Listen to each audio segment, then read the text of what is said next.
자, 여러분 안녕하세요. 이번 시간에는 저번 시간에 우리가 품사, 개념과 종류 공부를 하고 있었는데요. 품사에 크게 5가지 마을이 있다라고 우리 교과서에서 얘기를 했어요. 5가지 마을은 품사를 나눌 때 말을 품질에 따라 구별할 때, 그러니까 단어들을 얘네들이 갖고 있는 성질을 봤을 때 그 성질에 따라 분류한 나눈 무리가 품사라고 했는데, 그 성질을 어떻게 알 수 있는가, 나눌 수 있는 기준을 크게 3가지로 얘기를 해봤죠. 첫 번째, 형태, 변하느냐 변하지 않느냐. 두 번째, 기능, 얘가 문장에서 하는 역할. 그리고 세 번째, 의미, 얘가 갖고 있는, 이 단어들이 갖고 있는 고유한 뜻을 따라서 총 최종적으로 9가지의 품사로 나누어진다. 9개의 무리, 9개의 서랍으로 우리 머릿속에서 단어들을 나누어서 넣어놓는다 라고 했어요. 그런데 이 9개의 서랍들을 특히 문장에서 어떤 역할을 하는가, 기능이라는 기준에 따라서 5마을로 나눠놓은 것이 좀 중요하기 때문에, 그래서 우리가 저번 시간에 첫 번째 마을인 체언, 그리고 두 번째 용언을 공부했고요. 오늘은 세 번째 수식어를 공부할 차례입니다. 다음 시간에는 관계연, 마지막 독립언까지 이제 공부를 하면은 5개, 기능에 의해서 나누어지는 5가지 종류의 품사들을 차르르르 공부를 하게 됩니다. 자, 체언에는 먼저 저번 시간에 뭐가 있었냐면, 체언에는 주로 몸통 역할을 하는 주어나 목적어 자리에 오는 그런 말들이라고 했어요. 자, 주어나 목적어 자리에는 주로 이런 것들이죠. 나는 밥을 먹었다.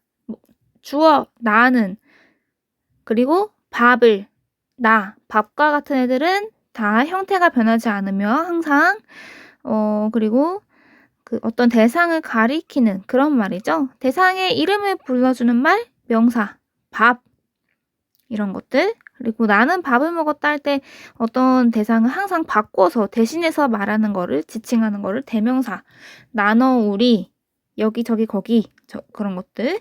그 다음에 수를 나타내는 하나, 둘, 셋 수사가 있다라고 했고요.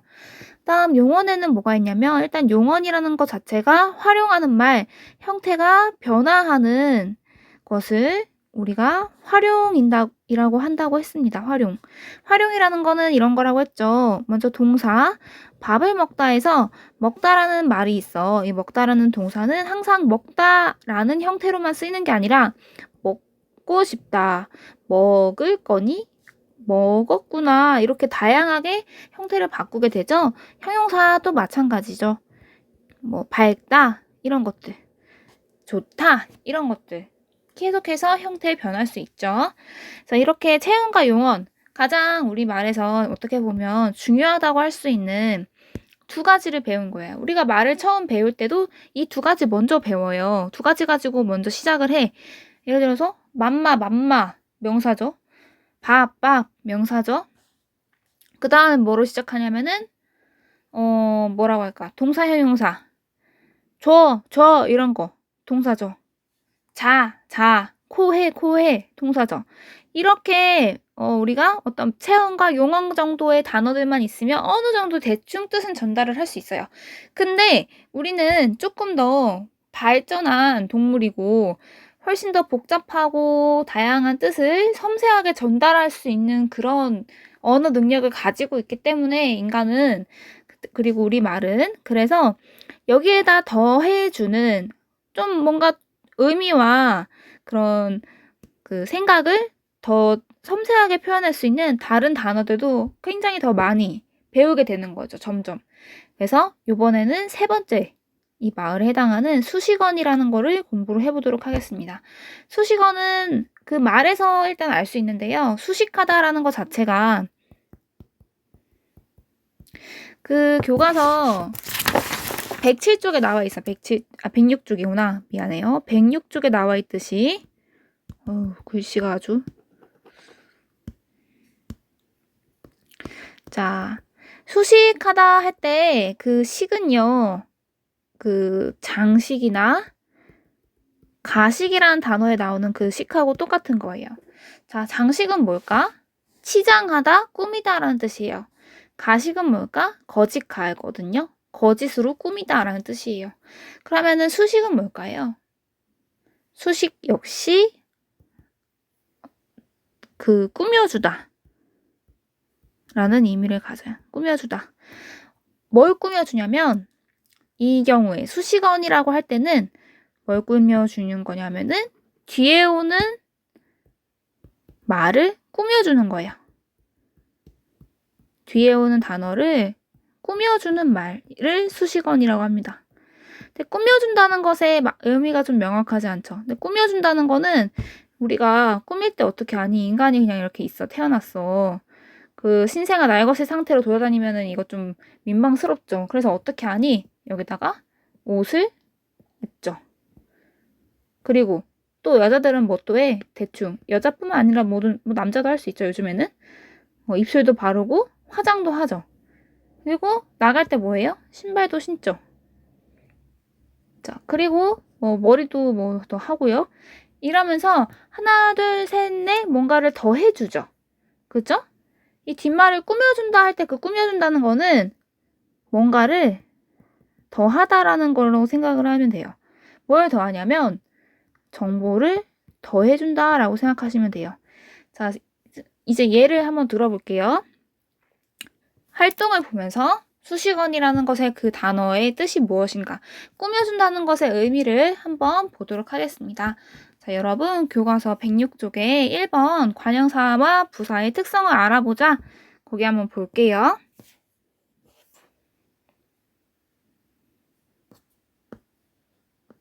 아이고. 자, 가와 나 중 그림 속 상황을 더 분명하게 전한 말을 골라보고 그렇게 생각한 까닭을 써보자 라고 했습니다. 자, 가는 이 장면을 일단 보면은 애들이 손을 들고 있어. 그랬더니 선생님이 놀래요. 그죠? 가를 보면 학생이 발표하려고 손을 들었다. 그래서 선생님께서 놀라셨다. 라고 표현을 했고요. 나는 모든 학생이 발표하려고 손을 들었다. 그래서 선생님께서 깜짝 놀라셨다. 라고 표현을 했습니다. 자, 여러분 당연히 어느 쪽이 더 상황을 구체적으로 분명하게 전했어요. 분명하게. 분명하게라는 거는 좀 더 구체적으로 정확하게 표현을 했다는 거야. 자, 당연히 나겠죠. 왜냐면 만약에 여러분 이 그림이 없다고 생각하고 누군가가 여기 앉아있는 누군가가 너네한테 어떤 재밌는 얘기를 해주려고 야, 오늘 학교에서 이런 일이 있었거든? 우리 반 학생이 발표하려고 손을 들었어. 그랬더니 이정민 선생님께서 놀라셨어. 라고 하면 이 가와 같은 상황이 이해가 될까? 떠오를까? 안 떠오르죠. 그리고 야, 발표하려고 손 들었는데 그러면 선생님이 왜 놀래? 당연히 발표하려면 손을 들어야지. 들 수도 있는 거지. 그러면은 또 다시 설명해야지. 아니, 그 말이 아니고, 그러니까 말이야. 하면서 어떻게 말을 해야 되냐면, 나에서처럼, 야, 선생님이, 야, 이거 뭐 물어봤는데, 모든 애들이, 24명이 갑자기 손을 다 드는 거야. 모든 학생이 발표하려고 손을 든 거야. 그러니까 당연히 선생님께서 놀랬는데, 그냥 놀란 게 아니라, 깜짝 놀란 거야. 말도 안 되지. 그치? 어떻게 모두가 다 손을 들어. 자, 이렇게 구체적으로 그 정보를 더 해주는 거죠. 학생이, 물론 이것도 틀린 건 아니야. 근데 더 앞에서 꾸며주는 모든이라는 그 꾸며주는 수식어니 첨가가 되면서 이 수식어니 정보를 더해주는 거죠.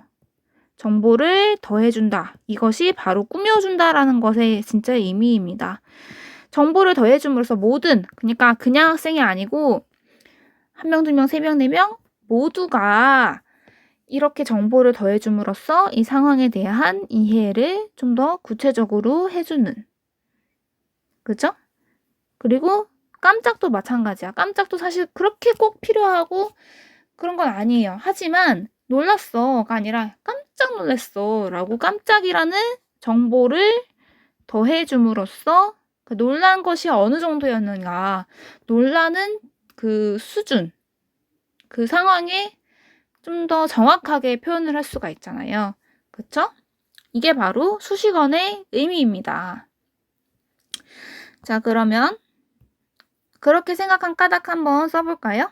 자, 나에서 모든과 깜짝과 같은 애들이 들어갔을 때 훨씬 더 말을 꾸며줬을 때 상황을 자세히 전달할 수 있기 때문이다.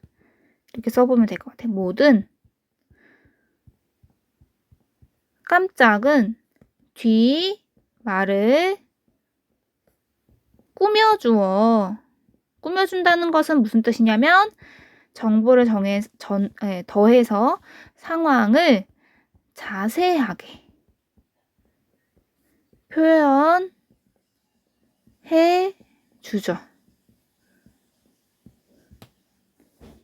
그렇기 때문에 왜 놀랐는지도 이해가 되고 얼마나 놀랐는지도 이해가 되고 그래서 훨씬 더 표현을 좀 더 섬세하게 해주는 그런 것이 바로 이 꾸며주는 수식어입니다.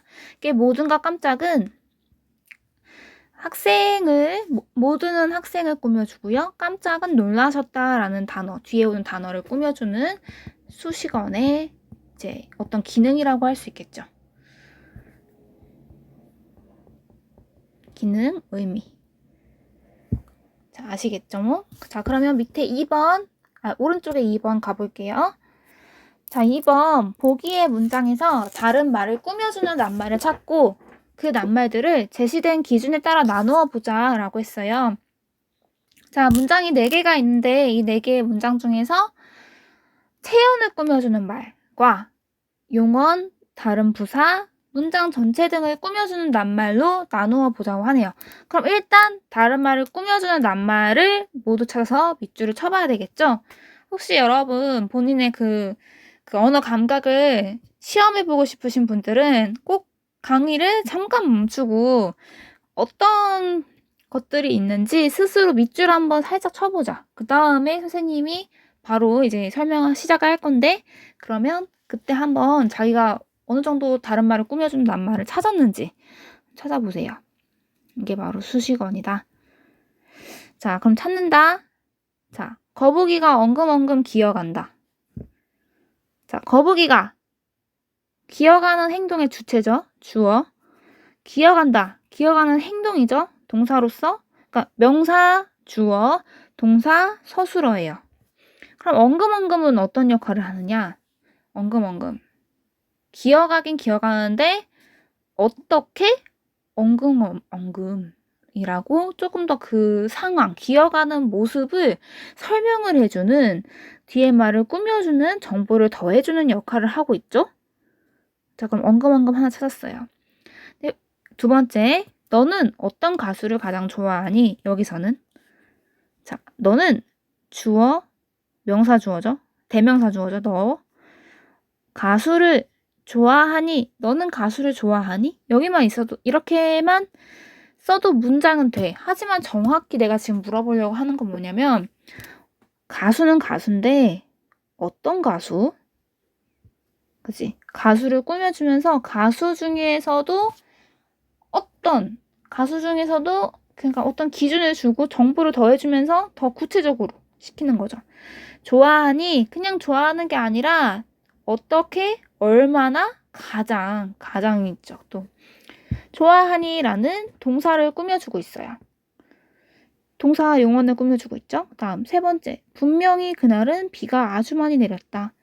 자, 일단은 내리긴 내렸대. 내렸다는 동사를 지금 뭐가 꾸며주고 있냐면 많이가 꾸며주고 있어요. 많이가 내렸다를 꾸며주고 있어. 자, 그리고 그 앞에 있는 아주는 어때, 얘들아? 아주는 뭘 꾸며줘요? 아주 뭐 했다는 거야? 아주 내렸다? 아니죠. 아주 많이는 많인데 얼마나? 아주. 그래서 아주는 많이를 꾸며주고 있어요. 신기하네. 꾸며주는 말이 또 꾸밈을 받을 수도 있는 거야. 신기하죠? 다음 끝이 아니고 자, 분명히는 어때요, 얘들아? 그날은 비가 아주 많이 내렸다 라고만 해도 되죠. 근데 분명히 라고 하는 순간 너무 조그맣구나. 다시 자, 엉금엉금. 자, 어떤 가수 가장 좋아하니 꾸미고요. 아주는 많이를 꾸미고 많이는 내렸다를 꾸미고 있어요. 자, 아이고.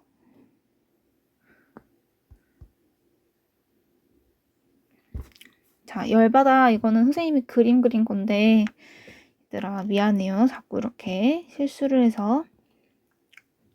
이런 것도 또 너희들의 재미라고 선생님 생각을 할게요.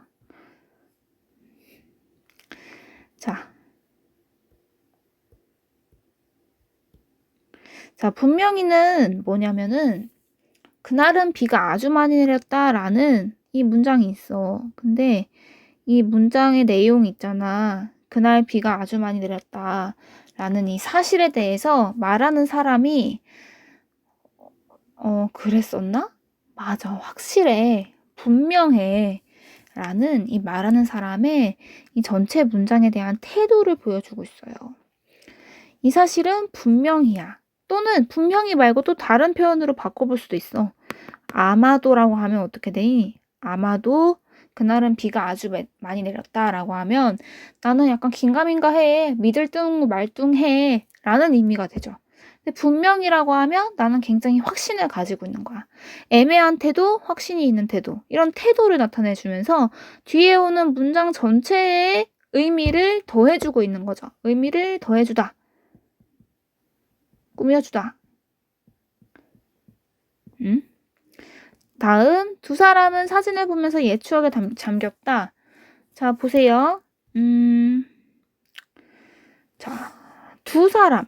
사람이라고 그냥 할 수도 있어. 그냥 사람. 명사 체험만 써도 돼요. 사실 주어 자리에는. 근데 정확하게 더해줘야죠. 정확한 정보를, 의미를 추가해줘야죠. 두 명이라는 의미를 추가해줘야 되겠죠. 두 사람. 사진을 보면서 옛 추억에 잠겼다. 그냥 추억에 잠겼다고 해도 돼. 근데 추억은 추억인데 어떤 추억? 옛날의 추억. 그래서 옛이라는 단어는 추억을 또 꾸며주면서 의미를 더해주죠.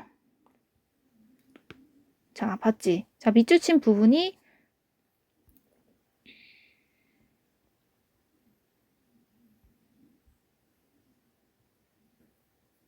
모두 그 체언과 용언, 부사, 문장 전체 등 뒤에 말을 꾸며주는 말들이에요. 자, 그럼 이 중에서 체언을 꾸며주는 낱말 뭘까요? 체언. 그치. 어떤. 가수는 가수인데 어떤. 가수가 명사잖아요. 그치? 그래서 어떤. 그 다음에 또 명사를 꾸며주는 애. 그치. 두. 사람이 명사잖아. 두. 또 뒤에 오는 명사가 오는 애. 추억 명사죠. 옛. 얘네는 지금 체언을 꾸며주고 있어. 자, 수식어 중에서 여러분 수식어니 두 종류가 있거든요. 품사가. 체언을 꾸며주는 낱말은 뭐라고 부르냐면은 관형사라고 불러요. 관형사. 얘는 전혀 어려운 거 아닌데 괜히 이름이 어려워. 관형사가 뭐야? 관형사가. 형용사는 알겠어. 예쁘다, 뭐 상태, 성질 알겠는데 또 형용사가 있으니까 괜히 헷갈린단 말이야. 관형사가. 근데 너무 걱정할 필요 없고요. 형용사는 용언에 속하고요. 수식어에는 꾸며주는 말에는 관형사라는 애가 있다. 근데 이 관이라는 거의 의미를 여러분 생각을 해보시냐면은 관이 그거거든? 머리에 쓰는 거. 머리에 쓰는 그 옛날에 관직할 때 있잖아.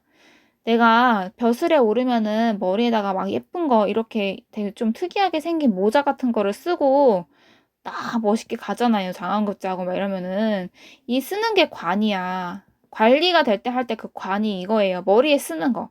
이게 뭔 말이냐면은 그냥 뒤에 어떤 체언이 있어. 명사, 대명사, 수사가 있어. 그냥 가수가 있어. 근데 어떤 가수? 얘한테 정보를 더해주는 모자를 하나 씌워주는 거야. 추억이 있어. 그냥 이 체언이 있는데 어떤 추억? 예시라는 한 모자를 써가지고 정보를 더해주는 거야. 그래서 사람이 모자를 써서 그 어떤 내가 어떤 자리에 올랐다는 것을 알려주듯이 단어도 모자처럼 그 앞에 뭔가가 붙어서 관형사라는 애가 붙어서 그 애가 정확히 어떤 애인지 구체적으로 좀 의미를 더해준다라는 의미를 가지고 있어요. 아무튼 체온을 꾸며주면 관형사다. 그럼 그 밑에 용언이나 다른 부사, 문장 전체 등을 꾸며주는 낱말도 있었습니다. 한번 볼까요? 자, 아까 밑줄 친 애들 중에서 얘네들 빼고겠죠. 이 세 개씩 빼고겠죠. 엉금엉금. 얘는 지금 기어간다라는 동사를 꾸며주고 있죠. 동사는 뭐예요? 용언이잖아. 그래서 엉금엉금. 다음, 너는 어떤 가수를 가장 좋아하니? 얘들아, 가장은 좋아하니? 라는 동사를 꾸며주고 있죠. 좋아하다. 어떤 행동, 동작, 작용이잖아요. 가장. 분명히 그날은 비가 아주 많이 내렸다. 여기서 여러분, 아주 많이. 요거. 많이는 내리다라는 동사를 꾸며주고 있고요. 아주는 많이라는 또 다른 부사를 꾸며주고 있어요. 그래서 아주 많이. 자, 그리고 분명히는 뒤에 오는 문장 전체를 꾸며준다고 했죠? 분명히. 자, 요렇게 5개. 이렇게 용언이나 다른 부사나 문장 전체 등을 꾸며주는 경우, 그러니까 가장 주요한 거는 용언을 꾸미고요. 동사나 형용사, 서술어에 오는 애들을 꾸미고요. 또는 다른 부사도 꾸밀 수가 있어요. 아주처럼. 많이라는 애를 꾸미잖아요. 똑같은 애를 또 꾸미는 거야. 그 다음에 문장 전체. 그날은 비가 아주 많이 내렸다. 그 사실에 대한 내 태도는 분명하다. 그래서 분명히라는 정보를 더해주는 이런 경우. 얘네들은 뭐야? 얘네는 부사입니다. 부사. 부는 도울부예요. 도울부. 부차적으로 이런 말 많이 들어보셨죠? 그러니까 두 번째로라는 뜻이야. 두 번째로. 내가 표현을 하긴 하는데 그것을 조금 더 확실하게 도와주는 그런 거다. 그래서 관형사와 부사 두 가지 꼭 기억하세요. 그러면 밑에 3번에서 정리할 수 있겠다, 얘들아. 그죠? 1과 2를 바탕으로 다음 내용을 정리해보자.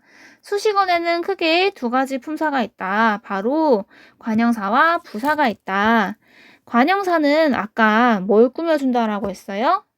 명사 대명사 수사와 같은 체언을 꾸며주는 품사가 관형사라고 했어요.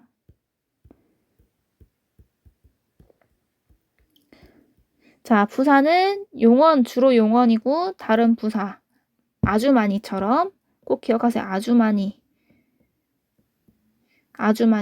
나의 문장 전체 분명히 아마도 혹시 그런 일이 생길까? 할 때 그 혹시 뭐 이런 것들. 이렇게 용언, 다른 부사, 문장 전체 등을 꾸며주면은 부사예요. 그러니까 체언을 꾸몄다. 명사, 대명사, 수사. 명대수를 꾸몄다. 명대수의 앞에 있다. 그러면은 관형사고요.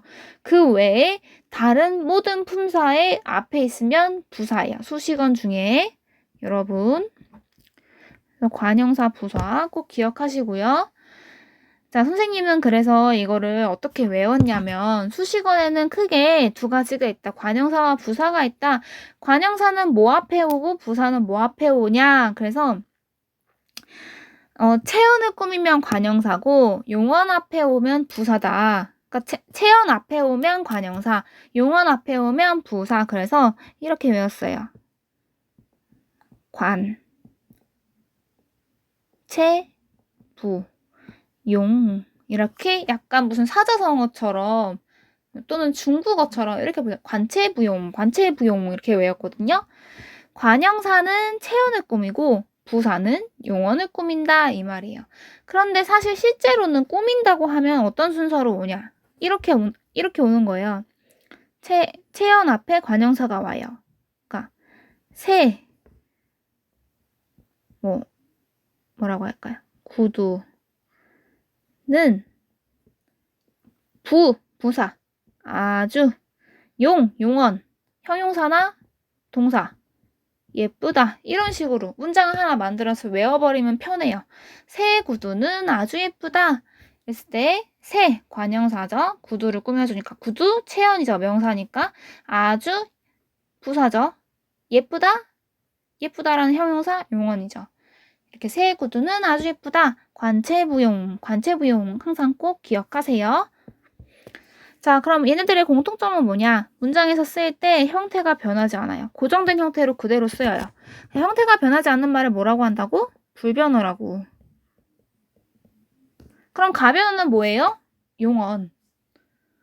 자, 그리고 또 하나. 당연히 수식어니니까 얘네 둘은 다 뭐냐면 문장에서 하는 역할이 공통되죠? 문장 안에서 다른 말을, 뒤에 오는 말을 꾸며주는, 뒤에 오는 말에 의미를 더해주는 그런 기능을 한다.